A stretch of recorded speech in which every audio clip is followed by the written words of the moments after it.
Hello बच्चों, कैसे हो आप सब लोग। आप सभी का सीबीएसई क्रैक में स्वागत है। तो आज हम करेंगे क्लास 11th के पॉलिटिकल साइंस का पहले chapter constitution why and how के एमसीक्यूज।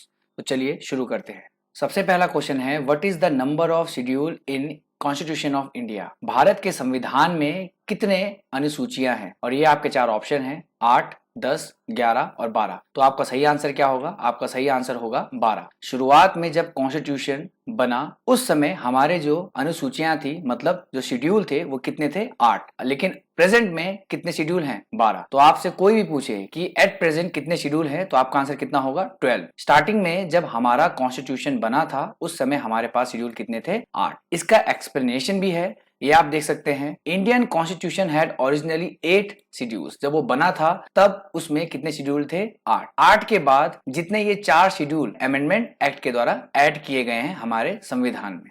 अब हम डायग्राम के जरिए जानेंगे कि भारत के संविधान में कितनी अनुसूचियां हैं, मतलब कितने शेड्यूल हैं। तो टोटल शेड्यूल कितने हैं हमारे पास? 12। कॉन्स्टिट्यूशन बना था, हमारा संविधान बना था उस समय सिर्फ और सिर्फ 8 हमारे पास शेड्यूल थे। और 8वें शेड्यूल में क्या था? The list of recognised language, मतलब जिन भाषाओं को मान्यता दी गई थी। के बाद ये 4 शेड्यूल अमेंडमेंट के द्वारा ऐड किए गए हैं हमारे संविधान में। तो चलिए बढ़ते हैं नेक्स्ट क्वेश्चन की तरफ। नेक्स्ट क्वेश्चन है, the bill of rights and judicial review are features of which of the following countries constitution. कहने का मतलब क्या है? क्वेश्चन क्या कहना चाह रहा है आपसे कि bill of rights and judicial review किस देश के संविधान की विशेषताएं हैं, मतलब किस देश के संविधान की विशेषताओं को बताता है। तो ये 4 ऑप्शन है आपके पास, यूएसए, यूके, जर्मनी और ऑस्ट्रेलिया। और सही आंसर आपका क्या होगा? सही आंसर है यूएसए। इसका एक्सप्लेनेशन भी आप देख सकते हैं कि the bill of rights and judicial review are features of the constitution of United States. Bill of rights and judicial review ये किसकी विशेषताएं हैं? संयुक्त राष्ट्र अमेरिका के संविधान की विशेषताएं हैं। सबसे पहले हम बात करते हैं बिल ऑफ राइट्स होते क्या हैं। तो बिल ऑफ राइट्स का मतलब है किसी भी देश में रहने वाले जो लोग हैं उनको जब उस देश का संविधान क्या प्रोवाइड करवाता है? कुछ अधिकार प्रोवाइड करवाता है, राइट प्रोवाइड करवाता है, उसी को हम बिल ऑफ राइट्स बोलते हैं। जैसे हमारे देश में हमारे पास क्या है? फंडामेंटल राइट्स, मौलिक अधिकार हैं। अगर कोई इन अधिकारों को एक्सप्लॉइट करने की कोशिश करता है या इनका हनन करता है तो हम उसके खिलाफ एक्शन ले सकते हैं। और जुडिशियल रिव्यू क्या है, ये डायग्राम के जरिए जानते हैं। ये आप देख सकते हैं, मैंने डायग्राम के हिसाब से आपको समझाने की कोशिश की है। यहाँ पे जज बैठे हुए हैं और यहाँ मुजरिम है और एक जो है एविडेंस दिखा रहा है। तो जुडिशियल रिव्यू होता क्या है? यहाँ पे आप डेफिनेशन में देख सकते हैं, जुडिशियल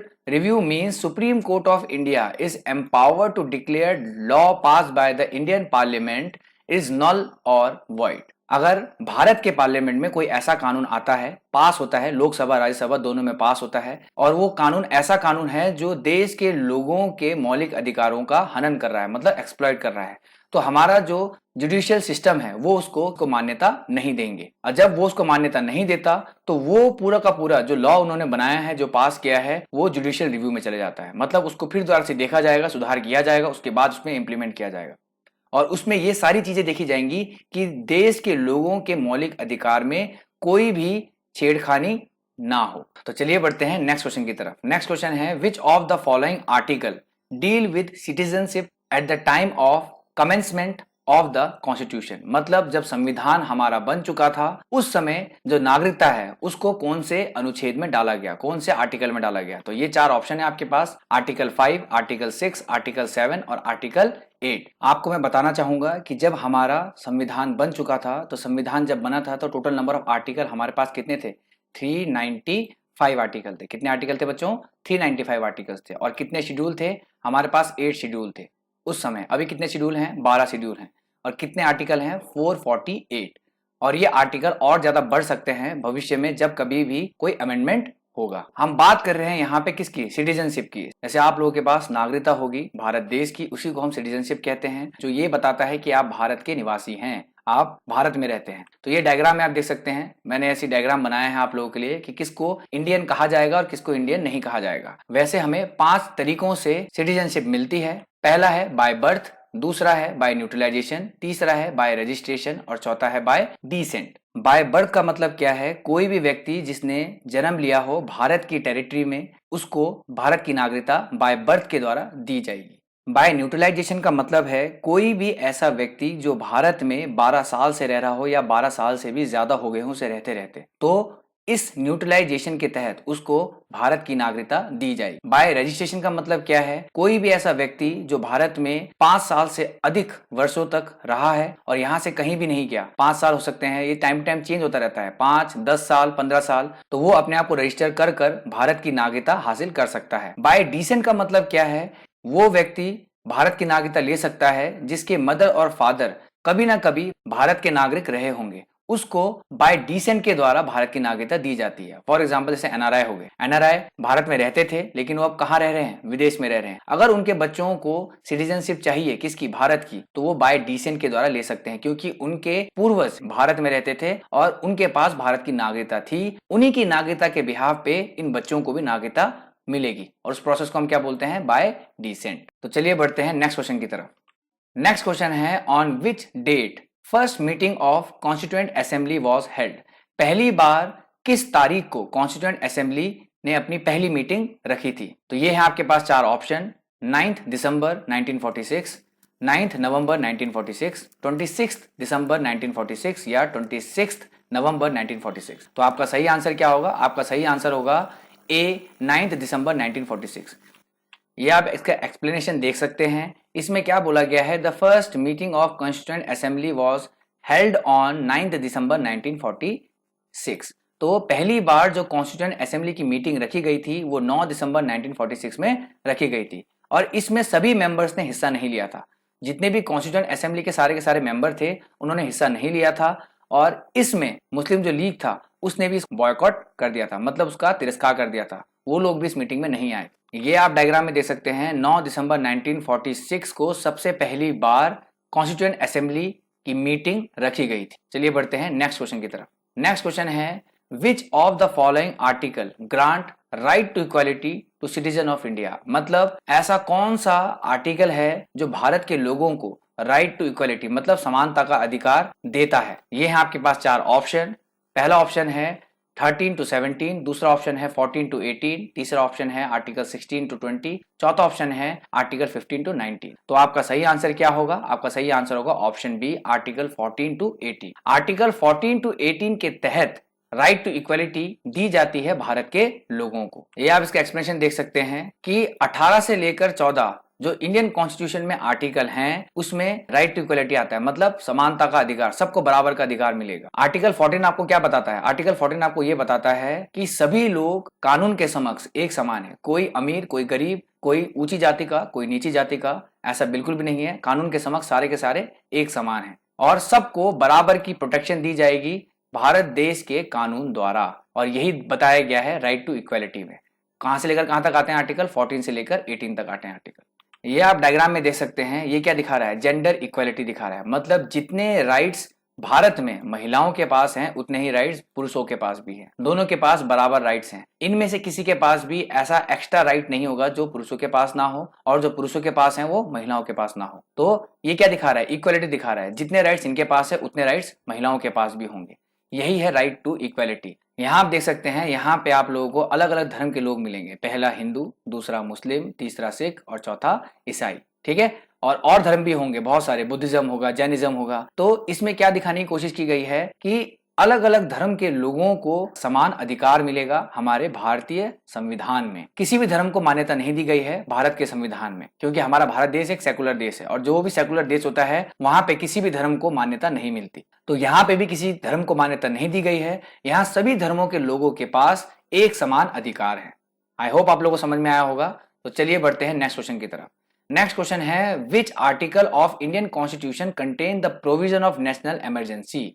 भारतीय संविधान में कौन से अनुच्छेद में राष्ट्रीय आपातकालीन को दिखाया गया है? ये 4 ऑप्शन है आपके पास। आर्टिकल 352, आर्टिकल 356, आर्टिकल 360 और आर्टिकल 362। तो इसमें आपका सही आंसर क्या होगा? सही आंसर होगा आर्टिकल ए 352। सबसे पहली बात आप लोगों को यह समझना पड़ेगा कि नेशनल इमरजेंसी है क्या। तो नेशनल इमरजेंसी एक आपातकालीन स्थिति है। जब कभी भी नेशनल इमरजेंसी लगती है तो नेशनल इमरजेंसी को कौन डिक्लेयर करता है? देश का राष्ट्रपति। और ये कौन से आर्टिकल में आता है? आर्टिकल 352। इमरजेंसी कितने प्रकार की होती है? इमरजेंसी 3 प्रकार की होती है। नेशनल इमरजेंसी, स्टेट इमरजेंसी और फाइनेंशियल इमरजेंसी। नेशनल इमरजेंसी कितनी बार लग चुकी है भारत देश में? नेशनल इमरजेंसी भारत देश में लग चुकी है 3 बार। कितनी बार लग चुकी है बच्चों? 3 बार। नेशनल इमरजेंसी भारत देश में लग चुकी है। इसका एक्सप्लेनेशन भी देख सकते हैं। Article 352 has provision for emergency due to war, external aggression और आर्म रिबेलियन। कहने का मतलब जब कभी भी हमारा भारत देश लड़ाई में इंडल्ज होता है तब भी नेशनल इमरजेंसी लगती है। एक्सटर्नल एग्रेशन मतलब अगर कोई बाहर से हमारे भारत देश में हमला करने की कोशिश करेगा उस समय भी नेशनल इमरजेंसी लगती है, जब हमारा देश रोक रहा होगा। और आर्म रिबेलियन मतलब क्या है, जब देश के अंदर इंटरनल डिस्टर्बेंस हो रही हो तब भी नेशनल इमरजेंसी लगाई जाती है। किसके द्वारा? राष्ट्रपति के द्वारा। ये आप डायग्राम में देख सकते हैं, ये हमारे भारत देश की पहली महिला प्रधानमंत्री हैं जिनका नाम है इंदिरा गांधी। और इंदिरा गांधी ने 1975 में नेशनल इमरजेंसी घोषित कर दी थी और इसी के तहत 1975 में नेशनल इमरजेंसी लगी थी। मैंने आपको क्या बताया, नेशनल इमरजेंसी 3 बार लगी है। कितनी बार लगी है? 3 बार लगी है, फर्स्ट, सेकेंड और थर्ड। पहली कब लगी थी? जब इंडो चाइना वॉर हुआ था 1962 में। दूसरी कब लगी थी? दूसरी लगी थी 1971 में, उसी समय नेशनल इमरजेंसी लगी थी। और आखिरी इमरजेंसी लगी थी 1975 में। आई होप बच्चों आप लोगों को समझ में आया होगा कि जो इमरजेंसी होती है वो कितने प्रकार की होती है। तो मैंने आपको बता दिया, इमरजेंसी जो होती है वो 3 प्रकार की होती है, नेशनल इमरजेंसी, स्टेट इमरजेंसी और फाइनेंशियल इमरजेंसी। और ये इमरजेंसी कौन डिक्लेयर करता है? नेशनल इमरजेंसी ये डिक्लेयर करता है हमारे देश के राष्ट्रपति। उन्हीं के पास ये पावर होती है नेशनल इमरजेंसी को डिक्लेयर करने की। कौन से आर्टिकल में आता है? 352 में। बढ़ते हैं नेक्स्ट क्वेश्चन की तरफ। नेक्स्ट क्वेश्चन है, the president can suspend enforcement of fundamental rights under which of the following article. अब ये क्वेश्चन क्या पूछ रहा है आप लोगों से कि राष्ट्रपति ऐसे कौन से समय पर लोगों के फंडामेंटल राइट्स जो होते हैं उनको सस्पेंड कर सकते हैं। और ये 4 ऑप्शन है आपके पास, आर्टिकल 13, आर्टिकल 359, आर्टिकल 358 और आर्टिकल 356। तो इसका सही आंसर क्या है? इसका सही आंसर है आर्टिकल 359। इसका एक्सप्लेनेशन भी है हमारे पास।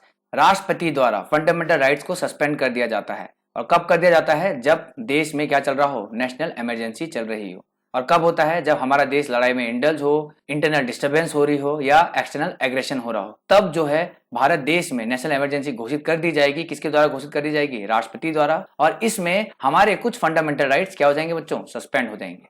और ये कौन से आर्टिकल में आता है? आर्टिकल 359। यहाँ पे क्या बोला गया है कि जो फंडामेंटल राइट्स हैं हमारे, जो कि आर्टिकल 19 आते हैं हमारे, वो ऑटोमेटिकली सस्पेंड हो जाते हैं। कब? जब हमारे देश में क्या लगती है? इमरजेंसी लगती है। लेकिन जब हमारे भारत के संविधान में 44th अमेंडमेंट एक्ट आया, उसके तहत क्या बोला गया है कि आर्टिकल 19 में जितने भी प्रावधान आते हैं वो सिर्फ तभी सस्पेंड हो सकते हैं जब हमारा देश लड़ाई में शामिल हो या एक्सटर्नल एग्रेशन हो। उससे पहले बाकी फंडामेंटल राइट्स को वो सस्पेंड नहीं कर सकते। नेक्स्ट क्वेश्चन है, who decide how the government will constituted. तो ये कौन डिसाइड करता है कि सरकार कैसे बनेगी? तो ये कौन डिसाइड करता है? ये 4 ऑप्शन है आपके पास, parliament, constitution, judiciary, none of the above. तो आपका सही आंसर क्या होगा? कॉन्स्टिट्यूशन। तो रियल पावर जिसके हाथ में होती है, जो ये बताता है कि सरकार कैसे बनेगी, वो पावर किसके हाथ में होती है? इंडियन कॉन्स्टिट्यूशन के हाथ में होती है। और इसी के तहत तो कैसी सरकार बनेगी वो डिसाइड कौन करता है? वो डिसाइड करता है इंडियन कॉन्स्टिट्यूशन। बढ़ते हैं नेक्स्ट क्वेश्चन की तरफ। नेक्स्ट क्वेश्चन है, India borrow the directive principle of state policy from which country. TPSP या डीपीएसपी को हम क्या बोलते हैं? Directive principle of state policy. ये हमने किस देश के संविधान से लिया है? क्वेश्चन ये पूछ रहा है। तो पहला ऑप्शन है आयरिश कॉन्स्टिट्यूशन, दूसरा है कैनेडियन कॉन्स्टिट्यूशन, तीसरा है ब्रिटिश कॉन्स्टिट्यूशन, चौथा है साउथ अफ्रीकन कॉन्स्टिट्यूशन। आपको पता होना चाहिए कि भारत का संविधान पूरे विश्व में सबसे बड़ा संविधान है। सबसे बड़ा संविधान होने के पीछे रीजन क्या है? क्योंकि हम लोगों ने डिफरेंट कंट्रीज से बहुत सी चीजें बोरो करी हैं, इसीलिए हमारा संविधान पूरे विश्व में सबसे ज्यादा बड़ा संविधान कहलाता है। तो हम लोगों ने डीपीएसपी कहां से लिया? Directive principle of state policy कहां से ली? तो वो हमने ली है आयरिश कॉन्स्टिट्यूशन से। मैंने आप लोगों को डायग्राम के जरिए समझाने की कोशिश की है कि भारत ने कहां से कॉन्स्टिट्यूशन बनाने के लिए चीजें बोरो करी हैं। तो सबसे पहला देश है Canada, USA, Britain, Ireland, France, Germany, Russia, south Africa, Japan और ऑस्ट्रेलिया। इन देशों से हम लोगों ने कॉन्स्टिट्यूशन बनाने के लिए चीज़ों को बोरो किया है। और इसमें बहुत सारी चीज़ें जो है इंपॉर्टेंट आपके एमसीक्यू में आ सकते हैं। जैसे फंडामेंटल राइट्स हमने किस देश से लिया? तो किससे लिया? वो अमेरिका से लिया। Directive principle of state policy हमने आयरलैंड से ली है। और हम लोगों ने जो सिंगल सिटीजनशिप है वो कहाँ से ली है? ब्रिटेन से ली है। ये क्वेश्चन बहुत बार पूछे जाते हैं पेपर में। कंकरेंट लिस्ट जो हमने ली है वो कहाँ से ली है? ऑस्ट्रेलिया से ली है। फंडामेंटल ड्यूटीज, मौलिक कर्तव्य जो हमारे भारत के संविधान में है वो कहाँ से लिया हम लोगों ने? यूएसएसआर, जिसको हम आज के ज़माने में रशिया कहते हैं। लिबर्टी, इक्वलिटी और फ्रेटर्निटी ये हमने कहाँ से लिया है? फ्रांस से लिया है। जर्मनी से हमने क्या लिया है, इससे पहले आपको क्वेश्चन में समझाया था कि इमरजेंसी के वक्त हमारे फंडामेंटल राइट्स जो मौलिक अधिकार होते हैं वो रद्द हो जाते हैं। तो हमने वो प्रावधान कहां से लिया है, वो लिया है हमने जर्मनी से। ये सारी की सारी चीजें आप देख सकते हैं, पढ़ सकते हैं, ये सारी चीजें हमने कहां से ली हैं, बाहर से बोरो करी हैं और तब जाके हमारा संविधान बना है। बढ़ते हैं नेक्स्ट क्वेश्चन की तरफ। नेक्स्ट क्वेश्चन है, a constitution is a body of. Constitution जो संवैधानिक ढांचा है वो कैसा ढांचा है, ये चार ऑप्शन है आपके पास, बेसिक लॉ, रूल्स, प्रिंसिपल और मोरल वैल्यूज। तो इसका सही आंसर क्या होगा, बेसिक लॉ। और ये ज्यादा आप लोगों को समझाने की जरूरत नहीं है, आप सभी को पता होगा कॉन्स्टिट्यूशनल बॉडी ऐसी बॉडी है जिसमें क्या मिलते हैं, बेसिक रूल्स मिलते हैं और लॉज मिलते हैं, जिसकी वजह से पूरा का पूरा देश सही तरीके से फंक्शन करता है और चलता है। चलिए बढ़ते हैं नेक्स्ट क्वेश्चन की तरफ। और ये क्वेश्चन थोड़ा सा गलत हो गया है, इसमें थोड़ी मिसप्रिंट आ गई है। कॉन्स्टिट्यूशन असेंबली के जो मेंबर्स होते हैं वो कैसे इलेक्ट किए जाते हैं, directly elected, nominated by Congress and Muslim league, indirectly elected, appointed by governor general and governors. तो इसका सही आंसर क्या होगा, इसका सही आंसर होगा इनडायरेक्टली इलेक्टेड। तो जितने भी कॉन्स्टिट्यूएंट असेंबली में मेंबर्स थे उस समय, तो उनको हम लोग कैसे इलेक्ट करते हैं, इनडायरेक्टली इलेक्ट करते हैं। तो इसको समझने के लिए आप ये समझिए कि यहाँ पे ये जितने भी हैं, यहाँ पे एक हाउस है, यहाँ पे बहुत सारे लोग हैं, वो कौन है, कॉमन पीपल। अब कॉमन पीपल बहुत सारे हैं, बहुत सारे हाउस हो गए यहाँ पे, ये सारे हाउस हो गए यहाँ पे, ये सारे के सारे कलेक्टिवली चुनेंगे कुछ नेताओं को, ये सारे के सारे कलेक्टिवली कुछ नेताओं को चुनेंगे। और ये नेता हम लोगों ने चुने, बहुत सारे नेता हम लोगों ने चुने, और ये सारे के सारे नेता मिलके उसके बाद किसको चुनते हैं, कॉन्स्टिट्यूएंट असेंबली के मेंबर्स को चुनते हैं। कुछ इस प्रकार से आप समझ सकते हो, ये है कॉमन पीपल। ये कौन है, कॉमन पीपल। कॉमन पीपल किसको चुनेंगे, नेताओं को चुनेंगे, और फिर नेता मिलके कॉन्स्टिट्यूएंट असेंबली के मेंबर्स को चुनेंगे। ये आप देख सकते हैं डायग्राम में, the constituent assembly members were elected indirectly by the member of newly elected provincial assemblies. तो जितने भी लोग चुने जाते हैं हमारे द्वारा, उन्हीं के द्वारा कॉन्स्टिट्यूएंट असेंबली के मेंबर्स चुने जाते हैं। तो चलिए बढ़ते हैं नेक्स्ट क्वेश्चन की तरफ। नेक्स्ट क्वेश्चन है, which country has the unwritten constitution. कौन सा ऐसा देश है जिसका संविधान लिखित में नहीं है। तो ये चार ऑप्शन है आपके पास, ब्रिटेन, यूएसए, जापान और नन ऑफ द अबव।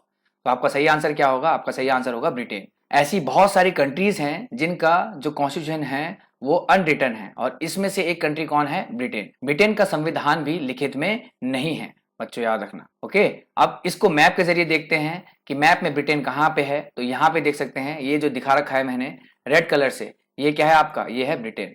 क्या है, ब्रिटेन। इसको हम लोग यूनाइटेड किंगडम के नाम से भी जानते हैं।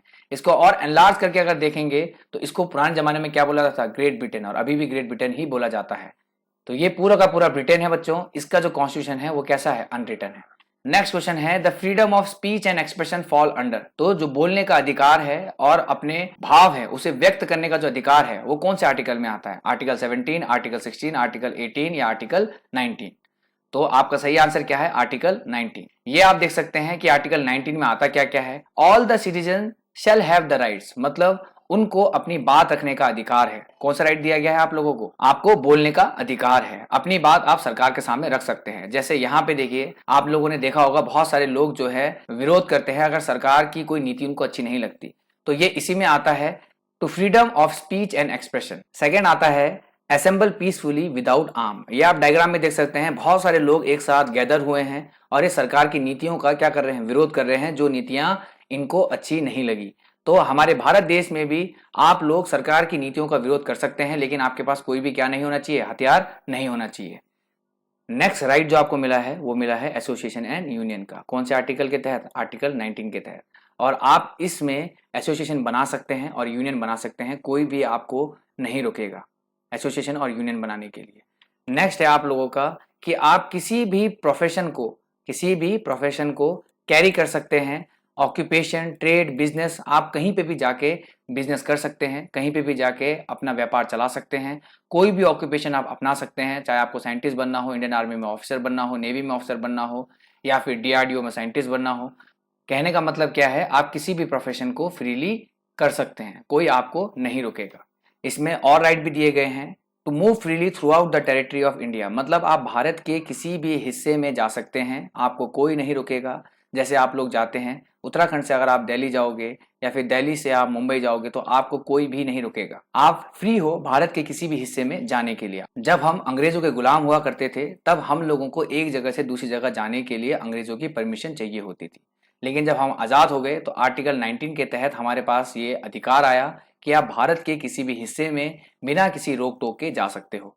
और नेक्स्ट जो आपके पास राइट है वो क्या है, resides and settle any part of the territory of India, मतलब आप भारत के किसी भी हिस्से में जाकर घर बसा सकते हो, रह सकते हो, आपको कोई भी मना नहीं करेगा। तो चलिए बढ़ते हैं नेक्स्ट क्वेश्चन की तरफ। नेक्स्ट क्वेश्चन है who was the chairman of drafting committee of the constituent assembly. तो जब हमारा कॉन्स्टिट्यूएंट असेंबली बन रहा था तो वहां पे ड्राफ्टिंग कमेटी भी बनाई गई थी और ड्राफ्टिंग कमेटी के चेयरमैन के बारे में पूछा गया है कि ड्राफ्टिंग कमेटी के चेयरमैन कौन है। ये 4 ऑप्शन है आपके पास, B R Ambedkar, JL Nehru, Mahatma Gandhi, none of the above. इसका सही आंसर क्या है, ड्राफ्टिंग कमेटी के चेयरमैन कौन बने थे उस समय, तो ड्राफ्टिंग कमेटी के चेयरमैन बने थे बी आर अम्बेडकर। ये आप डायग्राम में देख सकते हैं, भीमराव अम्बेडकर यही वो पर्सन है जो ड्राफ्टिंग कमेटी के चेयरमैन बनाए गए थे। ये क्वेश्चन आप लोगों के लिए है, जो भी मेरा वीडियो पूरा एंड तक देखता है वो इस क्वेश्चन को अटेम्प्ट जरूर करें और इसका सही आंसर हमारे कमेंट बॉक्स में दें। Who was the first interim president of constituent assembly, और ये 4 ऑप्शन है आपके पास, doctor Sachchidanand Sinha, Rajendra Prasad, Gandhi ji, none of the above. और इसका सही आंसर आप हमारे कमेंट बॉक्स में हमें